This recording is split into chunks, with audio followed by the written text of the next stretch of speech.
Welcome back to Montober 2025 as our Psycho Marathon continues with 1986's Psycho 3 starring Anthony Perkins. This film, it takes up months after Psycho 2 ended, and it doesn't even begin at the Bates Motel. It begins with one of our primary characters, Maureen, having a freak out at a convent and leading to the accidental death of a nun. She leaves, gets picked up hitchhiking by a character that mentions he has the nickname of Duke, and that's just what I'm gonna call him. That night, he tries to take advantage of her, which causes her to leave the car. And then we finally meet Norman Bates, who's poisoning birds for his taxidermy. Very interesting and kind of gross scene here because the same spoon he's using to stuff the birds with sawdust is actually the same spoon he's spooning peanut butter on his crackers with. But it does show the childlike nature of Norman Bates, where that does seem like something a child would do if they're so caught up in something they're interested in. But one great touch with this scene, one of the birds came to and it wasn't killed, and Norman picks it up. And he doesn't kill it. He goes outside, sits down, kind of admires it, then lets it go. And I do think that's a nice touch. I should also add, this film was directed by Anthony Perkins, and although I have some issues with the writing, I think his direction is just fine for the most part. He then meets up with Duke, who makes it to the motel and ultimately gets offered a job for working for the motel. And he still comes across as sleazy because there's a moment where he's clearly debating robbing the cash register. And we meet another character, Tracy, who's asking questions about Norman Bates at the diner. We see they have a sign up because Mrs. Spool is still missing. And anyway, she does introduce herself to Norman, even though the sheriff's warning her, you need to leave this guy alone. You don't need to come here looking for trouble. And she's writing a book on rehabilitated murderers, and she wants to tell the story from their point of view to prove these people can be rehabilitated. At this time, the character from the convent, Maureen, shows up in a truck at the diner, and she has a similar hairstyle to Marion Crane, which freaks Norman out, and she has the initials MC on her suitcase, which even further freaks him out. She does ultimately make it to the Bates Motel herself, and that night when Norman goes in to kill her, he finds she's attempted seppuku with a razor, and he does ultimately wind up saving her life. Pretty interesting stuff, and a lot of layered even in this one, there's still a lot of layered psychological context where you see, even though the mother personality is there, the Norman personality is at least somewhat resistant.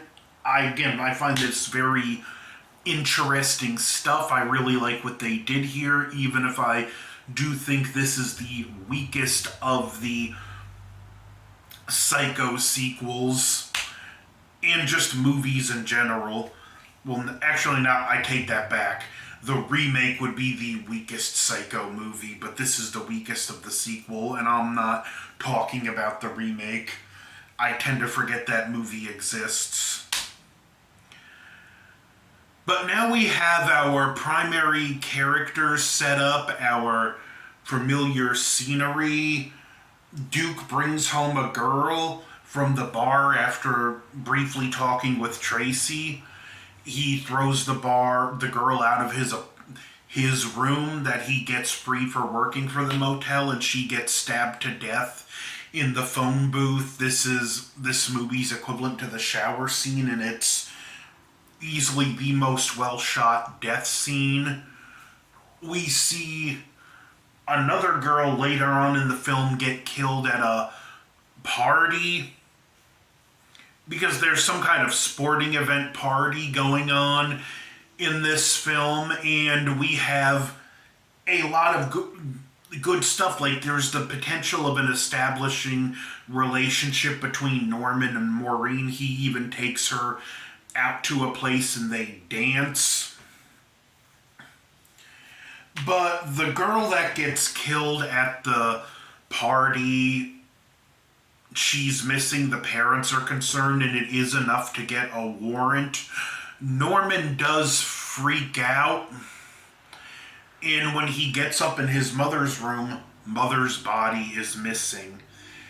The sheriff apologizes, and there is one scene here that again, I don't fault Parkin's directing, but where the writing is bad, the sheriff's even apologizing to Norman, and he's got the ice cooler open and he's grabbing ice and chewing on the ice, and we see a hand sticking out of the ice. Then he grabs some ice that's covered in her blood and sticks it in his mouth. It's like, how do you not taste your blood, whether it's you bitten the inside of your lip or you've cut yourself and done this number? We all know that taste. And surely anyone would stick ice on their... It just tastes like blood. So yeah, weak writing there. We have the character of Tracy going through some more research. And again, if you've seen this film, I'm not exactly telling it in order. She finds out that she finds a very interesting retcon of the previous film, because that the writer for this one didn't like the twist. So Norma's sister, Mrs. Spool, her husband had an affair with Mrs. Bates. She killed him and believed Norman was her baby, and it just makes it needlessly convoluted. Maureen at this point is convinced she wants to be with Norman, and Norman confronts Duke, who has Mother's body, and wants to blackmail him. They get into a scuffle and he is left supposedly killed. Norman takes the body out of the ice cooler and puts it in the trunk, Duke's body in the car. Only Duke isn't dead, and there's a scuffle while he's getting ready to take it to the swamp, and the car drives into the swamp. Norman escapes. And another scene I take issue with, not that the character died, but how she died, is just stupid. Maureen shows up, and she's on the top of the stairs. Norman hears Mother's voice in his mind. He panics, moves, and accidentally pushes her, and she falls off the stairs. Now, she could have landed on the ground and broke her neck, dying, but there's a Cupid statue with a bow and arrow, and she falls back. Her head hits this arrow that's a flimsy piece of, I'm guessing, bronze, copper, that's very patinaed, I don't know, and the arrow pierces the back of her neck, the back of her skull, one or the other, and she dies. Like, could you make this any less convoluted? Like, she just had to fall and break her neck. The character of Tracy shows up.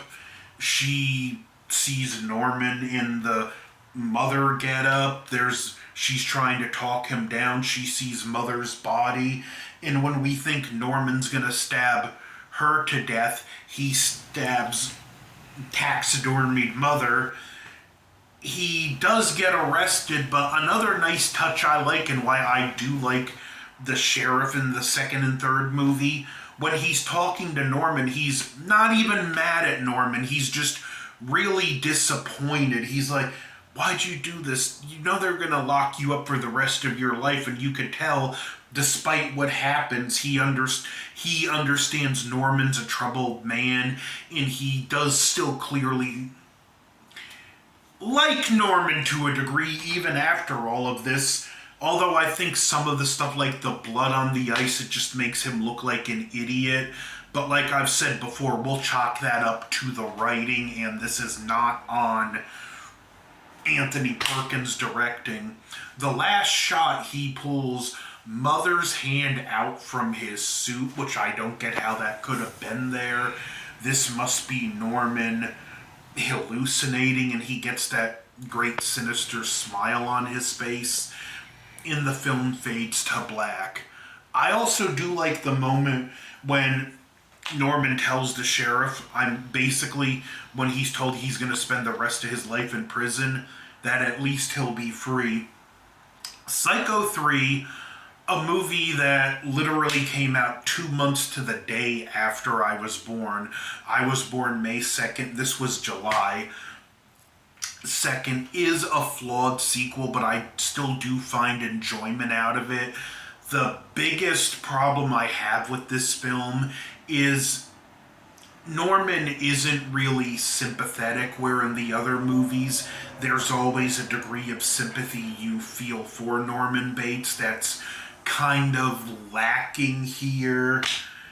It's still worth a watch, especially if you're going through the movies. I wish I could have gotten the Arrow box set, but this set I have here is still pretty nice for what it is. Sadly, all the special features are just contained to the first movie, but you know what? Psycho 3, definitely check it out. Flawed, but still enjoyable. And next, we don't conclude our Psycho marathon, because next is Psycho 4, and then I'm finishing it off with a Psycho ranking, and after that I think I'm going to continue this year's Montober with tackling at least one of the Phantasm movies. So don't forget to like, share, comment, subscribe. Over and out.